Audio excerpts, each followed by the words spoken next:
Hello. Hello, everyone. Thank you for joining me. So sorry about the delay. I'm not sure what happened. I had to refresh my page and we're all set. So glad to be with you today. We're going to do a little cooking demo and a lot of flavor, a lot of conversation about deliciousness and savoriness. So welcome. Let me know where you're joining from. Also, just confirm that you can hear me and see me okay. Hello, awesome. Hi, Stephanie. So great to see you all here. The weather here is beautiful as always. I am in Playa del Carmen, Mexico, and loving it. So let me know where you're joining from. I've been here since October, and it's actually part of what is making my life so delicious. Of course, you don't need to escape somewhere tropical to be creating deliciousness in your life, but the point is that it's so much more than food. And so I am so grateful to be able to work with food and explain, some of the science, not just of food as medicine, but also flavor science, and take people on a journey to creating the most delicious food for their health, and then showing them, how it's actually so much more than the food. So give me a thumbs up if you'd like the conversation now or at any point throughout. I'm going to be working on building up the brand. The culinary gym is actually being transitioned to the delicious living because it's more encompassing of everything I do. And so if you can support me in sharing the message, that would be fantastic. Just giving us a like makes a difference. But if you want to share this video with anyone and the Magic of Umami course, that would be appreciated, deeply appreciated. So we have the secret sauce we're making today. I made burgers on Thursday. We've made these revitalizing umami burgers. They are so good. I have like 6 or 7 different burger recipes. This one is by far my favorite.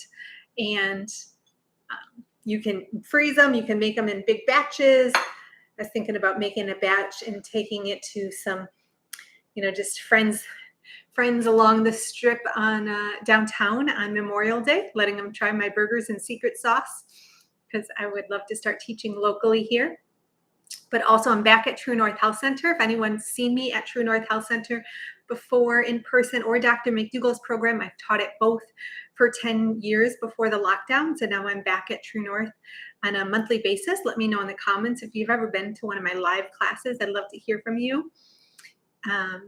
Awesome to see you guys all over the place in California and Arizona, Colorado, Washington. Fantastic. So we have these taste buds, these amazing taste buds that allow us to taste the sweetness, the savoriness of our food, which is amazing. And it's really a vehicle for, it's like a method, a process that helps our body thrive, because those taste buds signal to the brain that there's something coming in. We're going to let you know what it is, and then you can work the magic. The nervous system can work the magic to send the signaling to the rest of the body so that it responds appropriately, right? So that's what the taste buds do. And they also, in that process, part of the signaling to the brain is to light it up and tell us that's delicious. Have more of that, right? In our world, for centuries, thousands and thousands of years, that system has worked so beautifully, so beautifully. It wasn't until the last 100 years, really the last 50, that it's been just out of control, right? So unnatural. We talk about the pleasure trap at True North Health Center. Dr. Alan Goldhammer and Doug Lyle wrote the book, The Pleasure Trap, that reveals and it's not the only book, but it's one of the few books that really hits the nail on the head with how processed our food system is and how the processed sugar, the oil, and the salt really light up the brain and get us trapped in this food attachment, or maybe even addiction if you resonate with that, and making us want more and more and more. And so I've like so many, have been very privy to that experience of food attachment and the cravings. And even for me, I really identified with the food addiction aspect of it. Growing up in Michigan on a standard American diet, by the age of, I talk about my ice cream addiction at 18 years old, just crazy, 90% of my calories from ice cream. But it actually started, way earlier, when I was developing association of pleasure and having ice cream with my dad, kind of like not even movie nights, just watching TV on a weekly night and having these big bowls of ice cream, and having that really a lot of comfort and a love around it. And so I built that association. But then, by junior high, I was walking 2 miles to get uh, a, a bottle of Pepsi and some cheesy chips. Now, that 2 miles is a long time to walk for food like that, and especially in the afternoon in the sun. But also, the Pepsi I was buying, the pop I was buying, was a 2-liter container, because it was 10 cents more for a 2-liter than just a 20-ounce bottle. And already that 20-ounce bottle is more than enough. But I would actually drink right from the 2-liter container on my way home. And that bottle was more than halfway gone by the time I got home. So I've definitely experienced a ton of processed food in my life, and I feel like I'm still detoxing from that. But it's not just a body detox; it's a mental detox and an emotional detox, energetic. And so I love this work. I love this. For me, it's like this work, and it's teaching how to eat healthfully. But it's become so much more than that, is what I've been saying. But it's also the inner work. As I'm teaching it, I'm doing the inner work, which is the most beautiful work that we can do, because when you heal, you help others heal. So I absolutely love doing this for myself and supporting others in the way. And really, you are your own healer. So anything I do is just facilitating, and it's an honor and a joy to be able to do that. So I'm excited. Let me know if you have any questions. I'm just kind of going to go throughout, and I can kind of be sometimes, my mind is going so much that I can jump between things. So I'm trying to take it slow and really take you on a little journey here, and being very present rather than just hopping all over the place. But if you have any questions, let me know.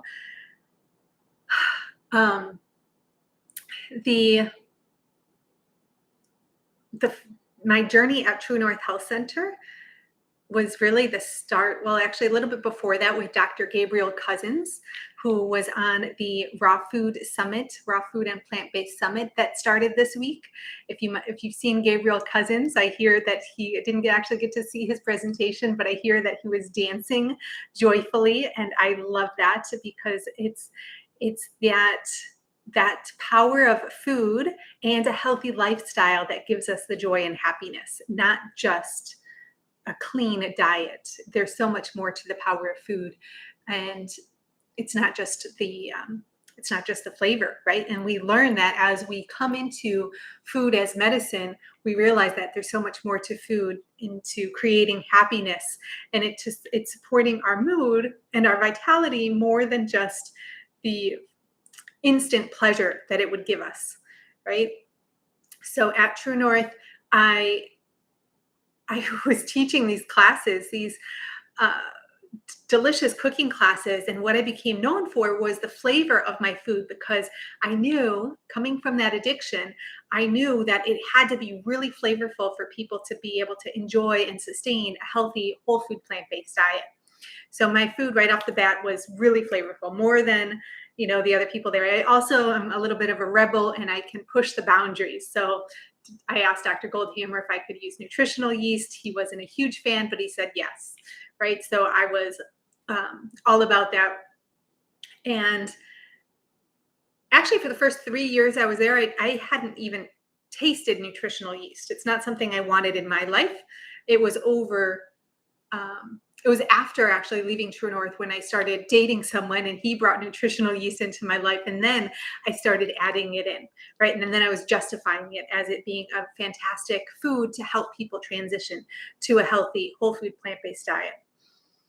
And it was over a period of time that I learned that nutritional yeast has a lot of power to it, just like white sugar does, right? And all food has a lot of power. We don't really think about it because it's just like the substance that comes in. We enjoy the flavor of it, we digest it, but these are the building blocks to the body that we have, whether it's a red bell pepper or the burgers I have here, or it's the white sugar or the nutritional yeast. This is what's building not only the body that we have, but also affecting the nervous system, which is our brain, which is linking to the mind, and then to our emotions and our energy. All of this is being affected by the food that we eat.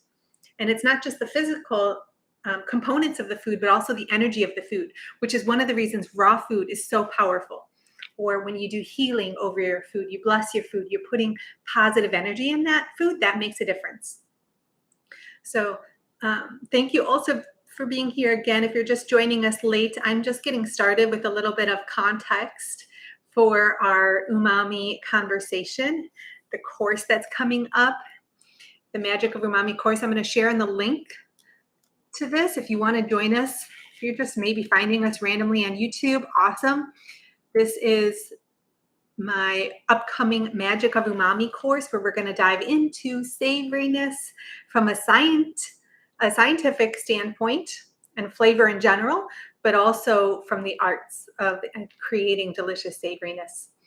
So awesome, Francesca. I'm loving that you're loving the plant-based summit. So the sauce we're going to make, I'll share the sauce recipe in a minute. It's really quick. It's really quick, really easy. There's a secret ingredient to my secret sauce. But before we dive into that, I want to share just more of the background, more of the, this conversation around flavor and it being used to create more happiness and more joy in our life. And even if we don't think about it unconsciously, when we're choosing our food, most often that's what we're doing. We're thinking, that's what we're considering is our happiness. Now, if you've been doing this for a long time, and when I say happiness, as far as what we're considering unconsciously, it's our pleasure too. It's not just like a deep, lasting, steady happiness or a deep joy, but it's that instant pleasure. Right? Unconsciously, we're like, what feels, what's going to feel good, right? As we adopt more of a healthy lifestyle and more importantly, a healthy mindset, we start to realize it's much more than that. And then we're eventually unconsciously considering the other factors as well. How is it going to nourish me? Is it going to give me lasting energy? Is it going to give me the nutrients, the building blocks to help me do repair? Is it going to be inflammatory, right? All of these things are things to consider. And the more you learn, the more you raise your awareness to nutrition, to energetics, to the power of food as medicine, also to your healthy lifestyle, to all the different factors that are involved, the more you raise your awareness, the more power you have to make a difference, to make different choices, to make choices that are supporting you. But also the more you raise your awareness, the deeper it goes into your unconscious, your subconscious. And when this information gets into your subconscious where you don't have to consciously or be aware of it in the moment, like your mind isn't necessarily thinking about it in a way that you recognize, you're not aware of it, but it's at a deeper subconscious level, then you can make those choices without effort, or that information is affecting you in a positive way without effort. That's what we want, right? And so I've been on this journey for 14 years think it was like 2008, I adopted a vegetarian diet first. And then 2010, I started a raw vegan diet. For 4 months, I did 100% raw vegan. And then I learned about with Gabriel Cousins. And then I learned about Dr. McDougall and True North Health Center. And I switched to plant-based and also SOS-free as I started as a personal chef for a doctor in Washington. In Seattle, I was living with a doctor and being his personal chef, and he was SOS-free. And so all of the food I made was SOS-free. It was amazing. And during that time, I started learning about plant-based nutrition, right? And it was pretty quickly, I learned about the nutrient density and calorie density of our food. And it was like, oh, this is what we should be teaching our children. Because I went and got a master's in nutrition, which was amazing at Bastyr University, a naturopathic medicine school in Washington. But I also learned about nutrition in elementary school, right? But the nutrition I was learning did not serve me. And so when I learned about the nutrition in school, it didn't serve me. And even at Bastyr University, I learned so much anatomy, and I have a bachelor's in human biology because I wanted to be a doctor, actually a neurosurgeon. So it's hilarious to me. I love that I'm back here in neuroscience when I wanted to be a neurosurgeon in high school. So I have this background of the human body and chemistry and biology, physiology, and it's amazing. But what I learned at Bastyr University was only a small portion of the power of food as medicine from what I learned through working at True North Health Center, Dr. McDougall's, and actually seeing people adopt a healthy lifestyle and a plant-based diet and seeing them reverse the disease and seeing the numbers, the blood work on their charts come down, right? At Dr. McDougall's program, I was taking people's blood pressure and their vital signs on day one of the program and on the last day of the program. Within 7 to 10 days, depending on the program, we saw drastic drops in their blood pressure. We also got blood work done, so we saw the drops in cholesterol, and their TSH levels, so their thyroid levels, dropped in just 7 days through a healthy whole food plant-based diet, which at McDougall's was not gluten-free. If we would have instilled a strictly gluten-free diet, it would have dropped even more within such a short period of time.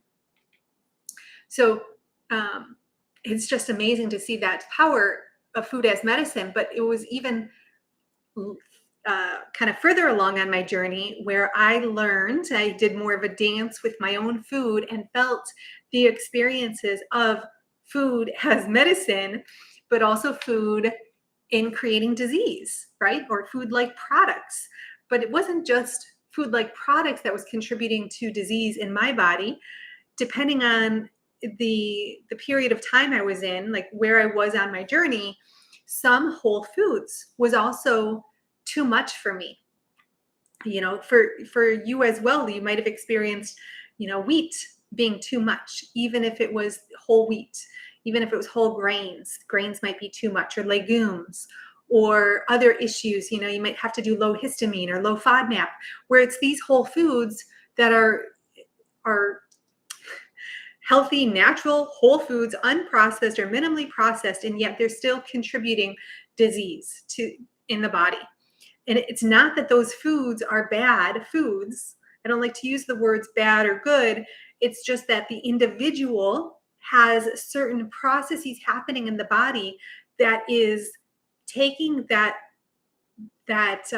material or even the energy from the food and processing it in a way that it's trying to support the body as best it can, and it can come up with symptoms to let you know that some of those things are not ideal for your body at that time, right? So it's very individual. And so for years, I was SOS-free 100% when I first started at True North, or even actually before that with the doctor, where I was making his food SOS-free. We were 100%, like no sugar in the house, no oil or salt in the house. The strictest things, like the salt that was in my curry paste that I had to be removed. I took the curry paste out of the home. I took the miso out of the home. Anything that had a little bit of salt in it, I took it out because I was going to be 100%. And I couldn't make any exceptions within my home. Otherwise, it was a slippery slope. And at the beginning of my journey, this is what I recommended for everyone. And today, I, for the most part, still recommend, especially if you have chronic disease, that you get your home as clean as possible in that regard. The differences that I see now is that not everyone is interested in being 100% or interested in optimal health or interested in totally reversing the disease as much as possible. Now, if you're here, most likely you want to reverse your diseases as much as possible. But once you start to learn what that really looks like, and you start to question things and you realize the resistance you might be coming up against, you might start to realize that there's benefits to some of these things you're having. And although you think you want it, there's part of you that is not ready for it yet, right? So depending on where you are, we want to have a lot of compassion for ourselves on this journey. But also, as I got further along on my journey and I was being, 100%, it started to be a disservice in some ways, where it's like if I wanted to feel healthier or I wanted to resolve a symptom more so, I would attribute that symptom or the lack of my healing or the slowness of my healing, maybe because I was impatient in certain things, I would attribute it to me not being good enough with my food, me not being clean enough, perfect enough. And, it comes down to being good enough. That's a limiting belief that so many people have, that I'm not good enough. And so then it would make me be stricter with my food and try harder, not to mention the shame and guilt that would come if I was going off plan, or especially as someone teaching this lifestyle and preaching it, and then to think that I wasn't walking the walk as much as I needed to, was really hard. And so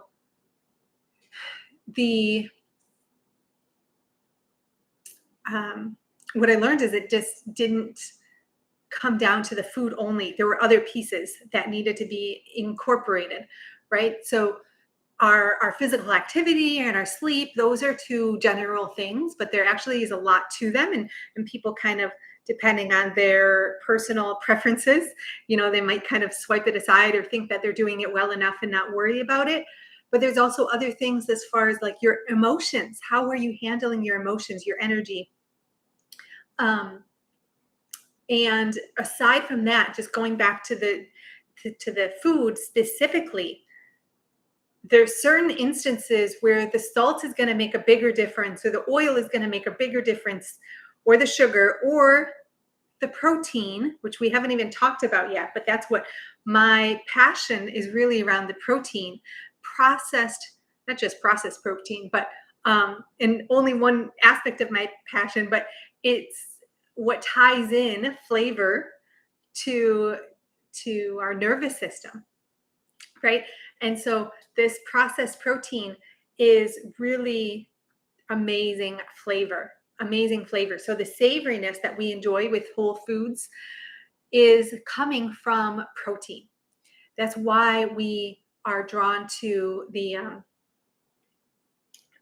drawn to that flavor. The sweetness tells us that there's sugar there. Our body wants to use it for glucose. Well, the savoriness tells us that there's protein there. And so we're drawn to it to create, to bring in more of that protein and be able to create with it. But when we're talking about processed protein, it's a whole nother story. Just like processed sugar is completely different than white sugar, right? Can anyone relate to this? You guys, first, before we get into the protein things, everything I was just saying about the perfection, have you had that experience where you're like, I just need to do it a little bit better? I just need to tweak this. If only he wouldn't bring this in the house, or she wouldn't bring this into the house, then I could do what I'm supposed to be doing, right? Putting the blame off on someone else. Or if I just get past this time in my life, if the stress was just less when I I graduate from this program, or I I'm able to leave this job, I'm able to retire, then I can finally take care of myself when the kids go off to school, when.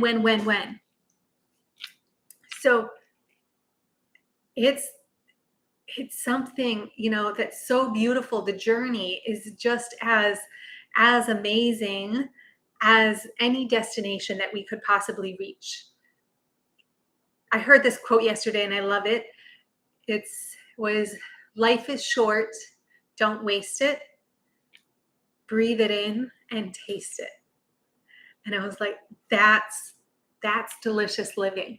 We have this amazing life and we're missing it by trying to get to a destination and overthinking it, literally overthinking it in our brains, analyzing how can we do it better. And when I say this, I'm speaking to myself.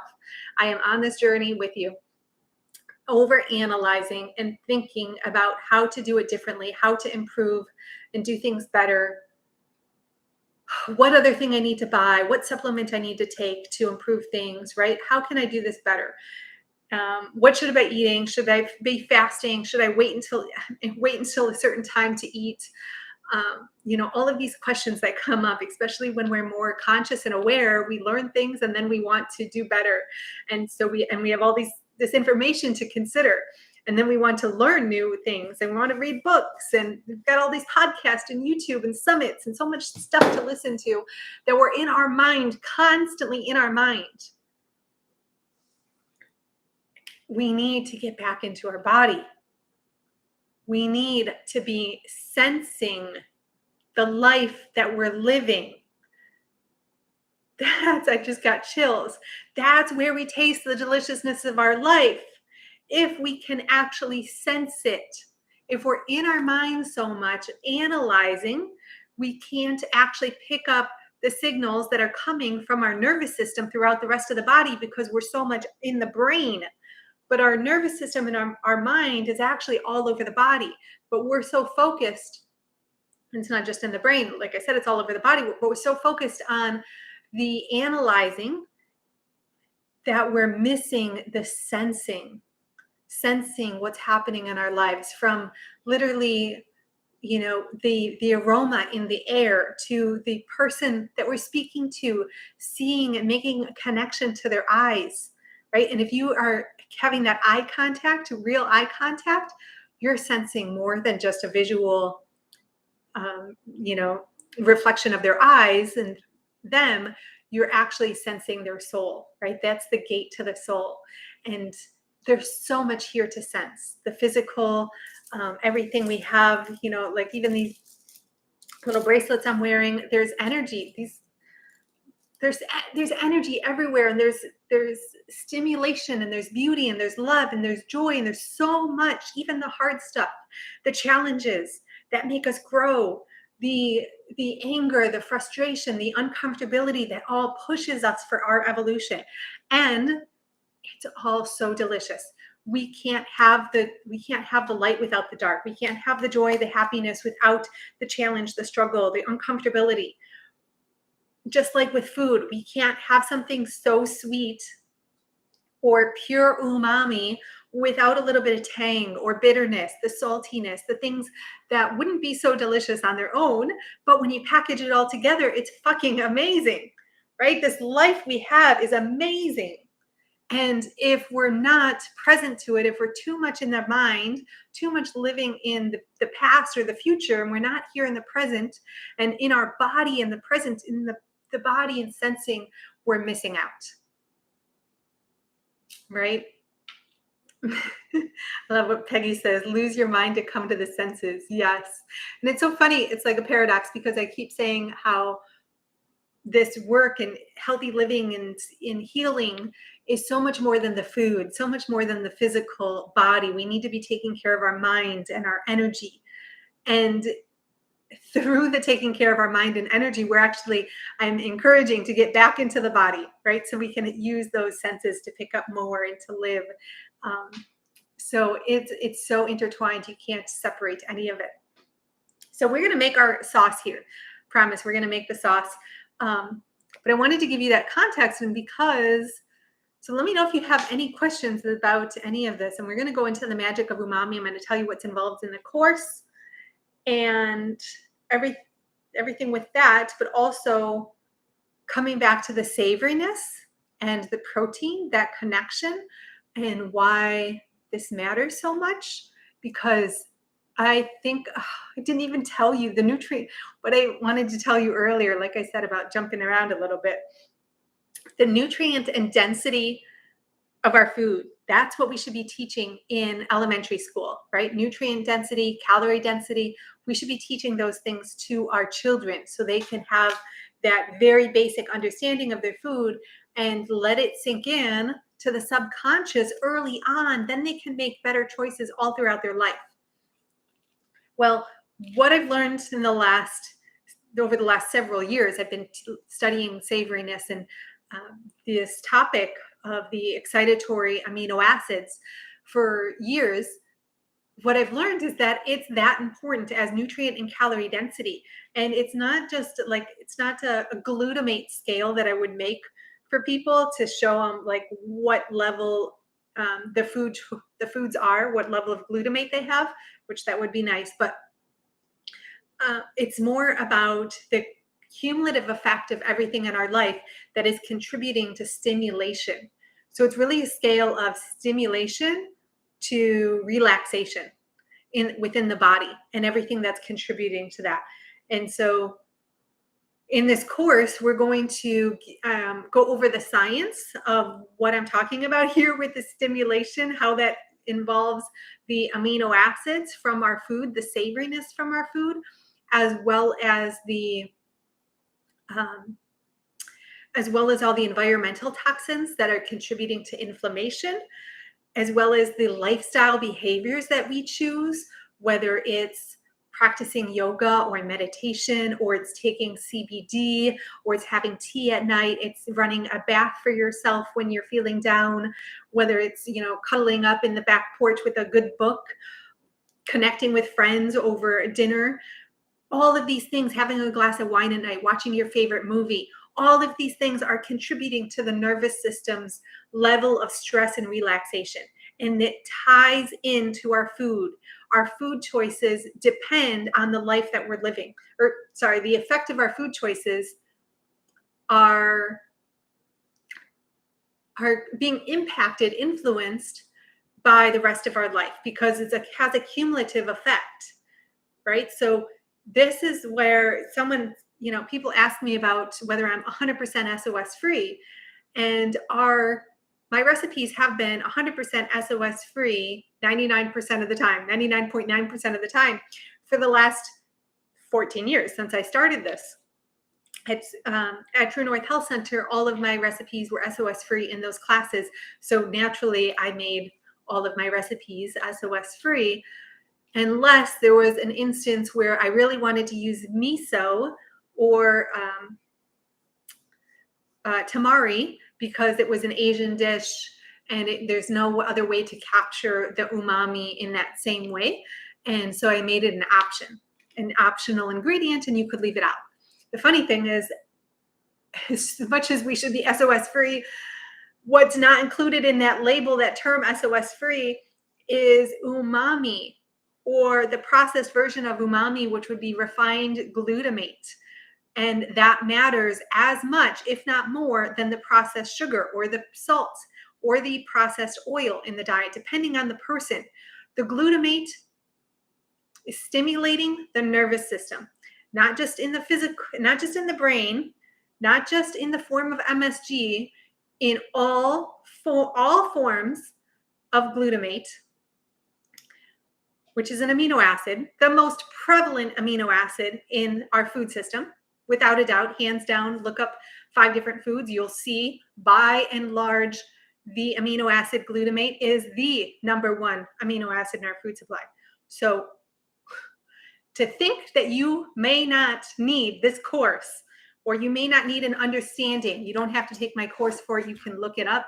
You can do some research. The thing is, most of the online resources are going to tell you false or partial truths. I should say partial truths. They'll tell you some truth and they'll leave out the part that you really need to know to have it make a difference. It matters for every single one of us because it is the most prevalent amino acid in our food supply. But more than that, it's the most abundant, most powerful neurotransmitter in our body, especially in the brain and in our nervous system. Next would be glutamine, which is they can convert easily back and forth, glutamate and glutamine. Glutathione is the most powerful master antioxidant in the body. Also can be converted back and forth between glutamate and glutathione. All right, glutamic acid is the form of glutamate where it's actually connected to the rest of some other amino acids to create a protein. So there's a little bit of difference there. Generally, those are the same, glutamate and glutamic acid, where glutamine is a completely different amino acid. Glutathione is an antioxidant. And GABA also can be converted from glutamate to GABA. It happens all the time, constantly. GABA is the calming neurotransmitter. So it is the inhibitory neurotransmitter. And so all of these are like the most powerful players in our body, some of the most powerful players in our body. And very few people are aware of them. So if you're just joining us, anyone, Angela, hi, thank you for being here. We need to know this information. We need to know it in our subconscious so we can make choices in our lives, whether it's with the food or the products that we're buying, the activities that we're doing to support the level of relaxation and stimulation we're giving our body. And I am not saying glutamate is a bad thing. I'm not saying glutamate is something to avoid. That's like saying we need to avoid sugar, right? Depends on the context, depends what type of sugar you're talking about. Sugar in the form of white sugar, there's by and large fantastic reason to cut it out completely for the rest of your life. And for some people, that's not essential. You can have little bits here and there. You can, and have it be, a very healthy thing in your diet, in your lifestyle. Same with salt, same with oil, right? You have to learn the context. You have to learn the science that we should be teaching in elementary school, but we're not. And so now's the time to learn it so that you can do better for yourself, but also hopefully share it with your friends and family, and hopefully get it to the kids before they're sick, before they leave the home and start preparing and shopping on their own. Right? Okay, I'm gonna make sauce. I've done so much. But if you want to join me, I'm going to put the link here again. You join me right now for the Magic of Umami class. It's $99, but there's a payment plan for $39. You'll get lifetime access to it. And I am expanding it. I'm adding to it. I just learned some big things yesterday, a couple of big things that rereading the same material, because I know so much more now. I'm picking up on other nuances. So this is a university level class. Like literally I could teach it at a university, and I probably will. Bastyr University or another school, a culinary school would be, fantastic, but also somewhere where they really care about their health, because it's that impactful. It's mostly more science to start with, and then we get into the culinary arts of making more of the savoriness and everything like we're about to do here with our sauce. So yeah, what foods have umami? What do you guys think? Which foods have umami? Walnuts and mushrooms are fantastic sources. I'm not going to share more until I hear more from you guys in the comments. Let me know. Oh, Yolanda says, if processed foods are bad, how can they be good for your health? So I'd love to dive deeper into that, like which processed foods. Some may be more of an optional thing that's good for your health than others, or more like have more leeway. But the effect of the food on your energy makes a difference. If you have a glass of wine that I do not believe is healthy for you, and yet I do know that it increases the blood flow, it improves your circulatory system, so it actually brings more energy into your heart and opens your heart up more. That's why for many reasons, people love having a glass of wine. But if you're having a glass of wine with friends and it's opening your heart up and you're relaxing and you're enjoying yourself, the effects of that is going to be often after one glass of wine can be more beneficial than you not having the wine. And I don't drink.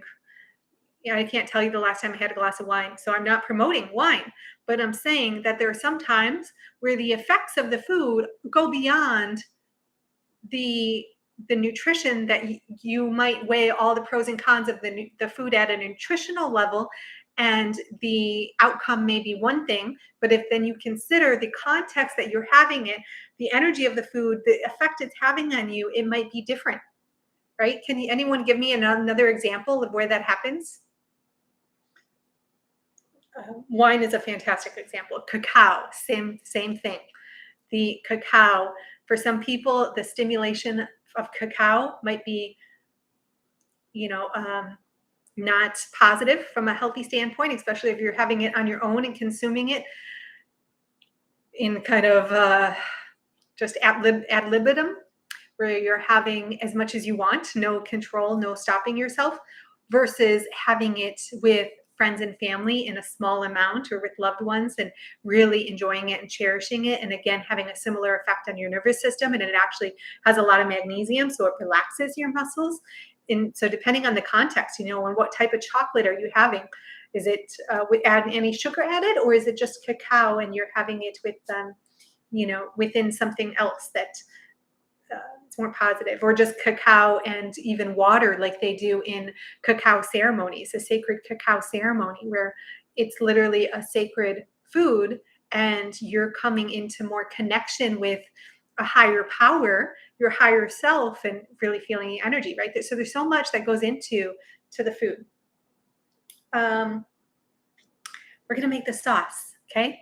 And I'm going to flip my camera. I think we're going to have to turn